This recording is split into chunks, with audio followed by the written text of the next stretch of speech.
এবারের ব্যবস্থাপনাটা খুবই ভালো হয়েছে। আমরা এর আগে ট্রেনে যখন যেতাম, আমরা ট্রেনের টিকিট মানে ট্রেনের টাইমিং থাকতো ৯টায়, বাট ট্রেন আসতো 10টা, মানে 12টা 1টা এরকম। বাট এইবারই প্রথম আমরা আসার আগে ট্রেন এসে বসে আছে। ইউনূস সরকারকে অনেক ধন্যবাদ যে এত বড় একটা পদক্ষেপ নিচ্ছে।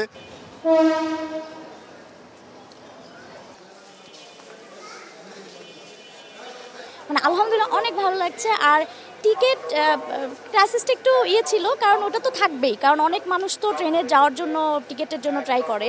তো টিকিট পেয়েছি।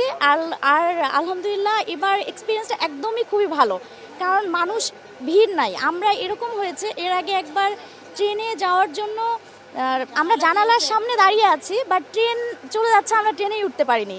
তো এবার এই যে বসে আছি, এখনও ট্রেন ছাড়েনি। আলহামদুলিল্লাহ অনেক ভালো লাগছে, এবার এক্সপিরিয়েন্স অনেক বেটার।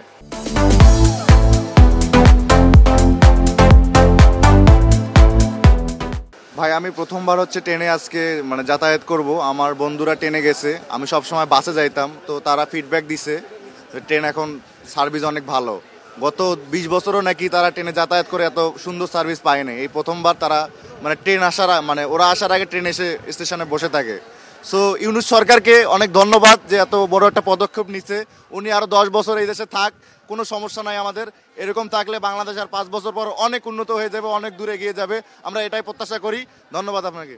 এই বছর ইনশাল্লাহ গত করেছে, অন্য বছরের থেকে একটু শৃঙ্খলা ডিসিপ্লিন বোঝা যাচ্ছে, দেখা যাচ্ছে। আমরা মূলত এগুলো সব দিক দিয়ে সুযোগ সুন্দর হয়েছে।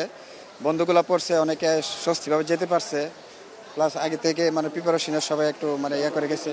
আর এখন যারা যাচ্ছে, এখন তো অনেক লোকজন অলরেডি চলে গেছে। আর বর্তমানে যে কমলা স্টেশনের এগুলো একটু ব্যবস্থা মানে একটু ভালোর দিকে অন্যদিকে দেখতেছি।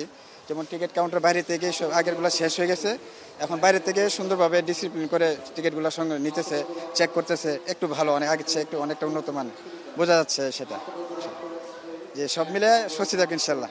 অন্যবারের তুলনায় এবারও অনেকটা দুর্নীতি কম হচ্ছে আমার মতে। তারপরেও কিছুটা হচ্ছে না যে একেবারেই তা নয়।